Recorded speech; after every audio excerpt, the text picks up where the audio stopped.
There are loud explosions lighting up the sky in Odessa for the third night in a row. Let's listen.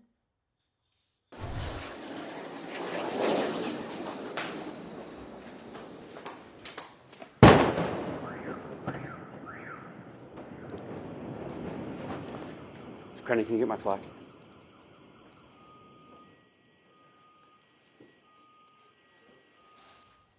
That was just moments ago. Russia terrorizing the southern Ukrainian city of Odessa. There's been a launch of missiles, drone strikes in the dark of the night happening again right now. Our Alex Marquardt is there. You just heard his voice there, if everyone was listening there on the background of that. Alex, describe for me what you're hearing and seeing here in these minutes. Well, Aaron, this was right on cue. Just moments before you went to air, we started to get the first warnings that something might be happening, that this might indeed be the third night in a row that we would see a major attack by Russia. It is clear that this is underway. It is quiet right now, but this is almost certainly a temporary lull. What we've seen in the past few moments are more of those just extraordinary scenes, all of this firepower on both sides. Let me remind our viewers, last night we saw some 60 drones and cruise missiles fired at southern Ukraine, most of them at this city. We have to assume that something similar is happening right now, and in just the past few moments we have seen those air defense rounds lighting up the night sky, bright red tracers, as well as spotlights reflected against the sky. Those spotlights used to search for drones.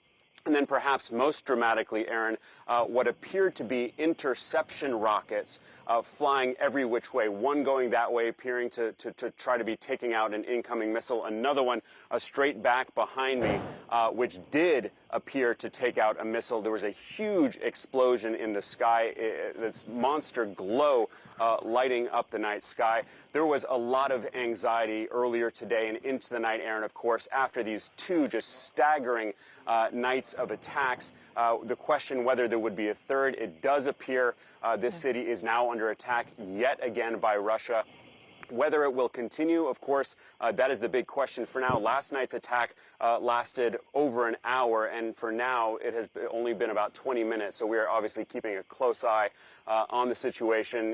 The Ukrainian military had warned that there was a missile warning for this region, and that appears to have materialized. Aaron? And Alex, as you're there, you're talking about the duration that you had heard 20 minutes. And obviously, as I point out to people, it's 2:20 a.m. where you are right now. So you don't know whether you're done or in the middle or what. But you say last night's was about an hour. When you talk about what you're seeing, these tracers, the spotlights in the sky, the actual missiles themselves, is this more intense than what you saw last night or the night before? I know this is the third night you've been there for this. This is in line very much with what we saw last night, which turned out, according to the mayor himself, to be the most ferocious assault by Russia on Odessa since this war started.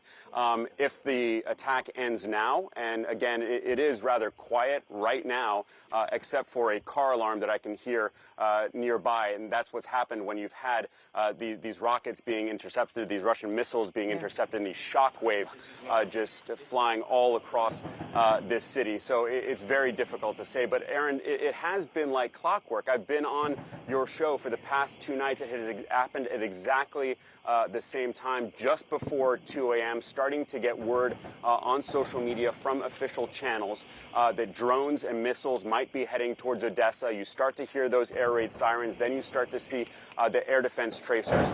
It looks, and I don't mean to trivialize this at all, but it does look like fireworks going up into the sky, these yellow and red tracers that go up and will often find a target before that comes down. Aaron? All right, Alex, thank you very much. And of course, we're going to keep in touch with Alex here, see what's happening in Odessa. We'll go back to him in a few moments as this develops. This is what's happening right now, right? This is the live situation in Ukraine.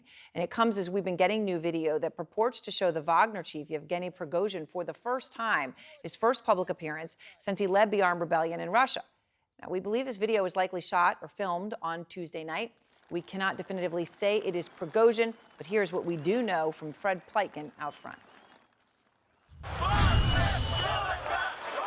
Nearly a month after Wagner's mutiny, the private military company and its leader Yevgeny Prigozhin say they're back. This grainy video, which CNN cannot independently verify, purportedly showing Prigozhin welcoming his fighters to Belarus. Welcome to the Belarusian land, he says. We fought with dignity. We have done a lot for Russia.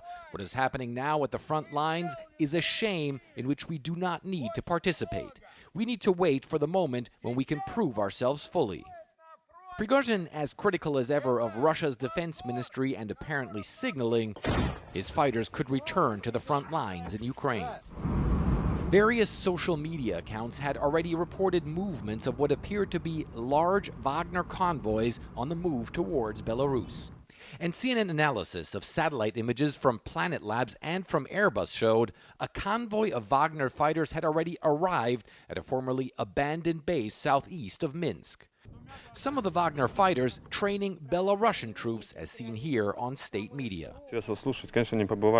They have been in combat, and this is undoubtedly a very useful experience for our army, this Belarusian soldier says. They saw some of the heaviest combat in Russia's war against Ukraine, but after their mutiny, seen as a major threat to Vladimir Putin's power, Prigozhin was labeled as a traitor by Russia's leader. And Wagner had to shutter its main base in southern Russia.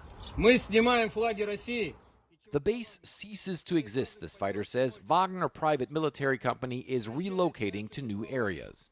Belarus seems to be one of those new areas, Putin apparently coming to the conclusion he still needs the mercenaries and their leader.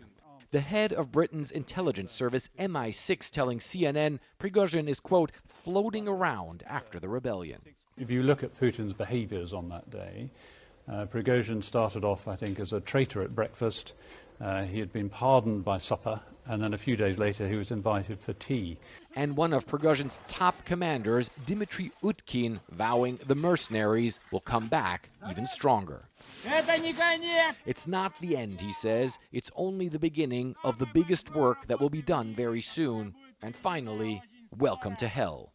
Welcome to hell, he says. And Aaron, you know, the U.S. and its allies are extremely concerned about Prigozhin and Wagner setting up shop there in Belarus. They believe that it could destabilize NATO's eastern flank. And there are already some Eastern European countries who are sending additional military assets to their borders to better secure them. Aaron? All right, Fred, thank you very much.